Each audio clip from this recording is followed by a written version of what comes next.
Welcome to Ravan academy. எல்லோரும் RRB என்டிபிசிக்கு நல்லா ப்ரிப்பேர் பண்ணிகிட்ருப்பீங்கன்னு நினைக்கிறேன். ஸோ இப்போ எல்லாருமே வந்து மேக்ஸிமம் டிகிரி ஹோல்டராக தான் இருப்போம். நான் என்டிபிசி அப்ளை பண்ணிட்டு அதை ப்ரிப்பேர் பண்ணிகிட்ருப்போம். ஸோ அதேமாதிரி ஆர்ஆர்பி குரூப் டி கூடிய நோட்டிஃபிகேஷன் இன்னும் கொஞ்சம் நாளாக வரப்போகுது. ஆர்ஆர்பி குரூப் டி அப்ளை பண்ணலாமா சார், நான் டிகிரி வேறு முடிச்சிருக்கேன், குரூப் டி அப்ளை பண்ணலாமா அப்படிங்கிற மாதிரி ஒரு கொஸ்டின்ஸ் இருக்கும். ஸோ நீங்கள் டிகிரி முடிச்சிருந்தாலும் என்டிபிசியோடு சேர்த்து குரூப் டியும் சேர்த்து அப்ளை பண்ணிடுங்க. ஏன்னா அதில் என்னென்ன பெனிஃபிட்ஸ் இருக்குது, அதே மாதிரி அதிலேருந்து நம்ம எடுத்து அப்கிரேட் எப்படி ஆகலாம் அப்படிங்கிற மாதிரியான பற்றின வீடியோ வந்து நம்ம இதில் பார்க்கலாம். அதுமாதிரி இப்போ கிட்டத்தட்ட 32,000 ப்ளஸ் வந்து வேக்கன்சிஸ் வந்து வரப்போகுது குரூப் டியில். ஸோ இன்னும் கொஞ்சம் நாளில் எப்படியும் நோட்டிஃபிகேஷன் அப்டேட் ஆகும். அப்டேட் ஆகிடுச்சுன்னா மேக்ஸிமம் அப்ளை பண்ணுற மாதிரி இருந்தால் எல்லாருமே அப்ளை பண்ணிடுங்க. ஸோ அதுமாதிரி குரூப் டியில் நீங்கள் ஜாயின் பண்ணிங்கன்னா உங்களுக்கு மறுபடியும் என்னென்ன பெனிஃபிட்ஸ்லாம் இருக்கும், என்ன ஏது அப்படிங்கிறத பற்றி நம்ம பார்க்கலாம். ஃபஸ்ட்டு வந்துட்டு காமனாக உள்ள பாயிண்ட்ஸ் தான். எப்போவுமே வந்துட்டு இப்போ நம்ம குரூப் டி போஸ்ட்டில் வந்து நீங்கள் ஜாயின் பண்ணிட்டீங்கனாலே உங்களுக்கு என்னென்னா ஒரு டேக், சென்ட்ரல் கவர்மெண்ட் எம்ப்ளாயி அப்படிங்கிற ஒரு டேக் இருக்கிறாப்புல. என்னப்பா ரயில்வேஸில் வேலை பார்க்குறேன், சென்ட்ரல் கவர்மெண்ட்டில் இருக்கிறான் அப்படிங்கிற மாதிரி ஒரு இப்போ நம்ம ஜாயின் பண்ணுறது ஈவன் லெவல் 1 அதில் தான் நம்ம இப்போ ஜாயின் பண்ணுறோம். லெவல் 17 இருக்க ஜிஎம்மும் என்னது தான், ஒரு சென்ட்ரல் கவர்மெண்ட் எம்ப்ளாயி தான். நம்மளும் வந்துட்டு ஒரு சென்ட்ரல் கவர்மெண்ட் எம்ப்ளாயி தான். ஸோ இந்த டேக் பட் ஆனால் அவங்களோட ஒர்க் நேச்சர், அவங்களோட இதெல்லாம் பார்த்தா ரொம்ப வேறு மாதிரி இருக்கும். நம்மளோட ஒர்க் நேச்சர் கொஞ்சம் வேறு மாதிரி இருக்கும். ஸோ அதே மாதிரி அதுக்கடுத்து வேறு என்னென்ன பெனிஃபிட்ஸ் இருக்குதுன்னு பார்த்தீங்கன்னா, நம்ம வந்துட்டு ஃபினான்ஷியலாக இண்டிபெண்ட் ஆகிடலாம்.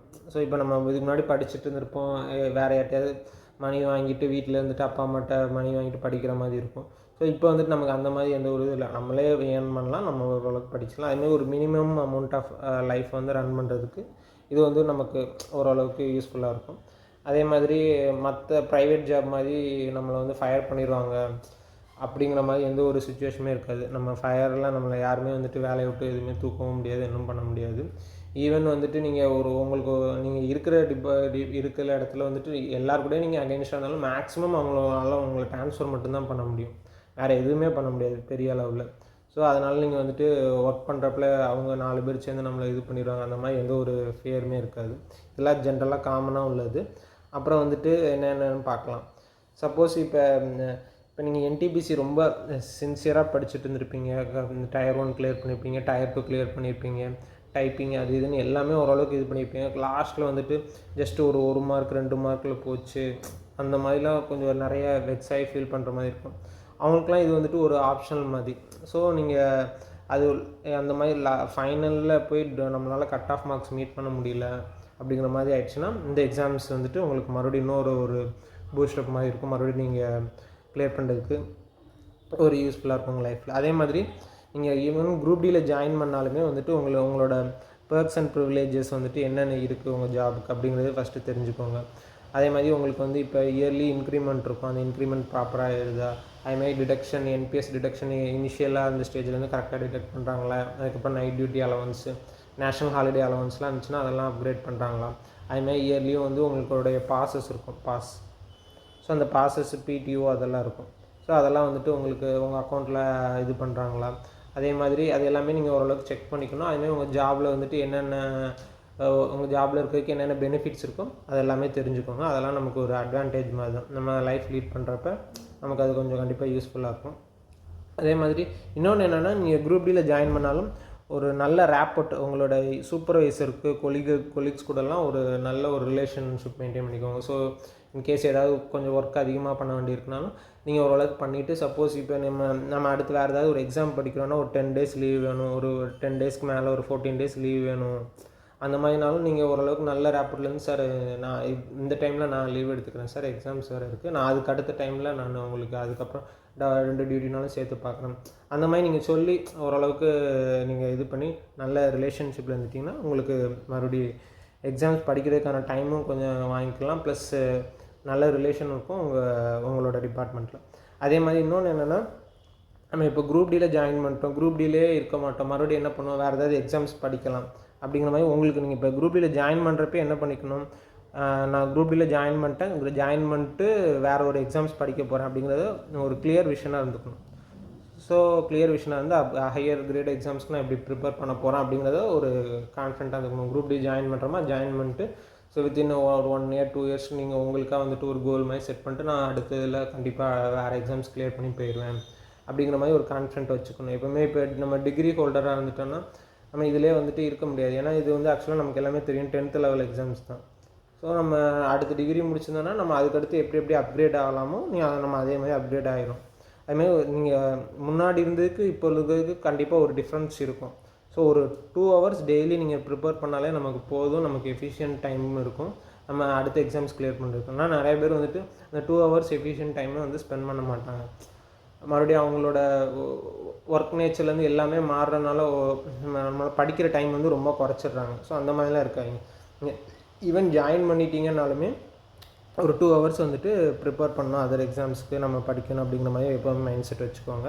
அதே மாதிரி இன்னொரு இம்பார்ட்டண்டான ஒரு விஷயம் என்னென்னா, எப்போவுமே இப்போ நீங்கள் குரூப் டியில் ஜாயின் பண்ணிட்டீங்க, ஜாயின் பண்ணதுக்கப்புறம் இப்போ மற்ற எக்ஸாம்ஸ்லலாம் வந்துட்டு என்ன இருக்கும், ஒரு ஸ்டேஜ் 1 கிளியர் பண்ணி வச்சுருப்பீங்க, இல்லைன்னா வந்துட்டு கரெக்டாக ஃபைனல் ரிசல்ட் வராமல் இருந்திருக்கும். அந்த கேப்பில் வந்து நீங்கள் குரூப் டி கூட ஜாயின் பண்ணியிருப்பீங்க. ஸோ அந்த மாதிரி வந்துட்டு குரூப் டியில் ஜாயின் பண்ணிங்கன்னா நீங்கள் எப்போவுமே வந்து என்ஓசி வாங்கணும். ஸோ என்ஓசி வந்து நீங்கள் இந்த ஜாப்லேருந்து வாங்கினீங்கன்னா தான் மறுபடியும் நீங்கள் அந்த ஜாபில் வந்து அடுத்த இதில் போய் ஜாயின் பண்ணுறப்ப உங்களுக்கு கேட்பாங்க கண்டிப்பாக. அது மாதிரி என்ஓசி எப்போவுமே வாங்குறப்ப என்ன பண்ணணும்னா, ஃபஸ்ட்டு ஒரு இன்டிமேஷன் லெட்டர் மாதிரி எப்போவுமே கொடுக்கணும். அதாவது நான் இந்த ஸோ எக்ஸாம்ஸ்லாம் எழுதியிருக்கேன், ஸோ இதிலெல்லாம் வந்துட்டு எனக்கு ஃபைனல் ரிசல்ட் வந்துருச்சுன்னா நான் இந்த ரயில்வேல இந்த குரூப் டிலேருந்து நான் என்ஓசி எனக்கு கொடுங்க, நான் அந்த ஜாப் ஜாயின் பண்ணுறதுக்கு அப்படிங்கிற மாதிரி ஒரு இன்டிமேஷன் லெட்டர் கண்டிப்பாக கொடுக்கணும். அதுக்கு நீங்கள் ஜாயின் பண்ணி கரெக்டாக எப்போ ஜாயின் பண்ணி ஜாயினிங் ரிப்போர்ட்லாம் கொடுத்த உடனே இந்த இன்டிமேஷன் லெட்டர் மாதிரி நீங்கள் கண்டிப்பாக கொடுக்கணும். சூப்பர்வைசர்கிட்ட வாங்கிட்டு ஹெட் ஆஃபீஸில் போய் ரிப்போர்ட் பண்ணுற மாதிரி அந்த லெட்டர் கொடுக்குறாப்புல இருக்கும். இதை கண்டிப்பாக மறக்காமல் பண்ணுங்கள். ஏன்னா இது இருந்ததுனால தான் உங்களுக்கு என்ஓசி தருவாங்க. நீங்கள் அடுத்து வேறு ஒரு எக்ஸாம் வந்து கிளியர் பண்ணிட்டீங்க போகணும்னு நினச்சிங்கன்னா கண்டிப்பாக இது உங்களுக்கு வேணும். அதே மாதிரி இன்னொரு சிலருக்கு ஒரு டவுட் இருக்கும், சார் இது ஃபுல்லாகவே முடிச்சிட்டேன் சார், இன்னும் நான் மறுபடியும் வெளியில் இது எஸ்எஸ்சி இல்லைன்னா டிஎன்பிசி அந்த மாதிரி ப்ரிப்பேர் பண்ண போகிறது இல்லை சார், நான் இங்கே உள்ளே ஏதாவது டிபார்ட்மெண்டல் எக்ஸாம் ஏதாவது மாதிரி இருக்கணும் சார், அந்த மாதிரி இருந்துச்சுன்னா அது மாதிரி ஆப்பர்ச்சுனிட்டிஸ் இருக்கும். ஸோ ஒரு சில டிவிஷனில் வந்து 5 years, இதை வந்து மேக்ஸிமம் குறைக்கலாம், 2 years 3 years கூட ஆக்கலாம். 2 years நீங்கள் நார்மலாக வந்து ஒர்க் பண்ணதுக்கப்புறம் கூட ஒரு சில டைம் மாற்றுவாங்க. நார்மலாக இப்போ 5 years இருக்குது. 5 years முடிஞ்சதுக்கப்புறம் நீங்கள் என்ன பண்ணலாம்னா டிபார்ட்மெண்டல் எக்ஸாம் எழுதலாம். ஸோ டிபார்ட்மெண்டல் எக்ஸாம்ஸ் எழுதுகிறப்போ உங்களுக்கு காம்படிஷன் வந்து நார்மலாக இருக்க மாதிரி இப்போ லேக்ஸ் கணக்கில் அப்ளை பண்ணுறது அந்த மாதிரிலாம் இருக்குது. இதில் வந்து கம்மியாக தான் அப்ளை பண்ணுவாங்க. ஸோ ஆல்ரெடி உள்ளே யார் இருக்காங்களோ அவங்க தான் அப்ளை பண்ணுவாங்க. ஸோ உங்களுக்கு காம்படிஷன்லாம் ரொம்ப கம்மியாக இருக்கும். கிளியர் பண்ணுறதுக்கு அதே மாதிரி கிளியர் பண்ணுறதோட இதுவும் ஈஸி. இப்போ குரூப் டியில் வந்துட்டு நீங்கள் கமர்ஷியல் டிபார்ட்மெண்ட் வரலாம், இல்லைன்னா வேறு மற்ற எதில் இருக்கோ எல்லாத்துலேயுமே வரலாம். அதே மாதிரி பர்சனல் டிபார்ட்மெண்ட்டு இல்லைன்னா அக்கௌண்ட்ஸில் எதுலையாவது வந்துட்டு கால் ஃபார் பண்ணுறாங்களான்னு பார்த்துட்டு அந்த கால் ஃபார் பண்ணியிருந்தாங்கன்னா நீங்கள் உடனே அந்த எக்ஸாம் அப்ளை பண்ணி வேகமாக வந்துட்டு நீங்கள் வந்து குரூப் டிலேருந்து மறுபடியும் இம்ப்ரூவ் ஆகிடலாம், வேறு ஒரு கிரேட் லெவலுக்கு அடுத்து அப்கிரேட் பண்ணிடலாம். அதே மாதிரி உங்களுக்கு என்னென்ன ஆப்பர்ச்சுனிட்டிஸ் இருக்கோ எல்லா ஆப்பர்ச்சுனிட்டிலையுமே வந்து நீங்கள் உங்களை அப்கிரேட் பண்ணிட்டே இருங்க அடுத்த லெவலுக்கு போகிறதுக்கு. இப்போ நார்மலாக நீங்கள் குரூப் டியில் தான் இருந்திருப்பீங்க, ஆனால் உங்களுக்கு வந்து ஒரு சில டைம் வந்து கேட் தெரிஞ்சிருக்கும், இல்லைனா ஒரு டிபார்ட்மெண்ட்டுக்கு என்னென்ன இப்போ கேட் கமர்ஷியல் டிபார்ட்மெண்ட்லாம் போனீங்கன்னா கேட் தெரிஞ்சிருந்தால் நீங்கள் வந்துட்டு அதுலேயே ஏதாவது ஒரு நீடட் மாதிரி இருந்துச்சுன்னா உங்களுக்கு குரூப் டியாக இருந்தாலுமே உங்களை யூஸ் பண்ணிக்கலாம். நீங்கள் வந்து அங்கே போய் டிவிஷனல் ஆஃபீஸில் போய் ஒர்க் பண்ணிக்கலாம். உங்களுக்கு எனக்கு இந்த ஜாப் ஒர்க் நேச்சர் பிடிக்கல, நான் அங்கே போயிட்டு கொஞ்சம் ஒர்க் பண்ணிட்டு நான் மறுபடியும் அதுலேருந்து அப்படியே அப்கிரேட் ஆயிடலாம் அப்படிங்கிற மாதிரி யோசிச்சிங்கன்னா, அதுமாதிரி என்னென்ன இதுக்கு வந்து நீடட் இருக்கோ அதெல்லாமே நீங்கள் மேக்ஸிமம் வந்து ஓரளவுக்கு உங்களுக்கு தெரிஞ்சிருக்கு கற்றுக்கிட்டிங்கன்னா அதை வந்து மேக்ஸிமம் அது கூட ரிலேட் பண்ணிக்கலாம். எனக்கு எது தெரியும் அப்படிங்கிற மாதிரி இருந்துச்சுன்னா அந்த நீடு எந்த ஒரு டிபார்ட்மெண்ட்டில் அந்த வேக்கன்சி நீட் இருக்கோ அது மாதிரி பார்த்து உங்களுக்கு போகிற மாதிரி இருந்தாலும் கண்டிப்பாக போங்க, உங்களை ஒரு கிரேட் அப்கிரேட் பண்ணிக்கலாம். அதே மாதிரி நீங்கள் டிகிரி ஹோல்டராக இருந்தீங்கன்னா கண்டிப்பாக வந்துட்டு இந்த ஜாபில் ரொம்ப நாள் செட்டில் ஆகாதீங்க. ஃபஸ்ட்டு ஜாயின் பண்ணிட்டு அதுக்கடுத்து உங்களை எப்படி அப்கிரேட் பண்ணிக்கலாம்னு பார்த்துட்டு அடுத்த லெவல் போயிருங்க கண்டிப்பாக. அதேமாதிரி லாஸ்ட்டாக ஒரு பாயிண்ட் என்னென்னா இப்போ காம்படிஷன் நமக்கு வந்து இருக்கிறப்ப வந்துட்டு எல்லாருமே வந்துட்டு என்னென்னா படித்து கிளியர் பண்ணணும் போகணும் அப்படிங்கிற மாதிரி தான் இருப்பாங்க. காம்படிஷன் வந்து எப்போவுமே ஹெவியாக தான் இருக்கும். இப்போ லைக் வந்துட்டு இப்போ வீட்டில் ரொம்ப கஷ்டம் இல்லைன்னா அந்த ஊர்லேயே வந்துட்டு ஃபஸ்ட்டு ஆள் அவங்க தான் போகிறாங்க அப்படின்னா அவங்களுக்கு வந்துட்டு ரொம்ப கஷ்டப்பட்டு மேலேருந்து வர்றாங்க. ஸோ அவங்களுக்கு வந்துட்டு அவங்க போகணும், அவங்க எல்லாருமே கிளியர் பண்ணணும்னு எல்லார் மனசுலையுமே அந்த தாட் இருக்கும். ஸோ அவங்க வந்து கிளியர் பண்ணிட்டு அப்படியே போயிடுவாங்க.